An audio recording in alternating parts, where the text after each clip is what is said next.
গাজায় ঢুকছে সারিবদ্ধ ত্রাণের ট্রাক। যুদ্ধবিরতি কার্যকর হওয়ার পর রোববার সকালে প্রথম ত্রাণবাহী ট্রাকগুলো গাজায় প্রবেশ করতে শুরু করেছে। জাতিসংঘ খাদ্য সংস্থা জানিয়েছে তাদের ত্রাণবাহী ট্রাকগুলো উত্তর দিকে জিকিম এবং দক্ষিণ দিকে কেরেম শালোম সীমান্ত দিয়ে গাজায় প্রবেশ করেছে।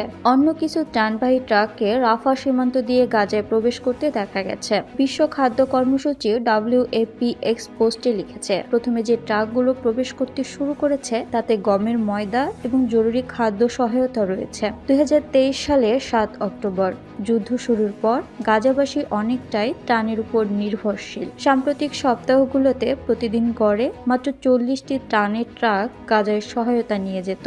যুদ্ধ শুরুর দিকে প্রতিদিন প্রায় 500টি ট্রাক গাজায় প্রবেশ করত। যুদ্ধবিরতি চুক্তি অনুযায়ী প্রতিদিন 600টি ত্রাণবাহী ট্রাক গাজায় প্রবেশ করার কথা। UNRWA এর এক পোস্টে জানিয়েছে, আমাদের কাছে গাজায় পাঠানোর জন্য 4000 ট্রাক সাহায্য প্রস্তুত রয়েছে, যার অর্ধেকই খাদ্য ও ময়দাবাহী ট্রাক। 2023 সালের 7 অক্টোবর হামাস ইসরায়েলে হামলা চালায়, যেখানে প্রায় 1200 মানুষ নিহত হয়। এ সময় 251 জনকে জিম্মি করে গাজায় নিয়ে যায় হামাস। পরে ইসরায়েল গাজায় বড় ধরনের সামরিক অভিযান শুরু করে। গাজায় হামাস পরিচালিত স্বাস্থ্য মন্ত্রণালয়ের মতে এখন পর্যন্ত 46,800 এর বেশি ফিলিস্তিনি নিহত হয়েছে এই হামলায়।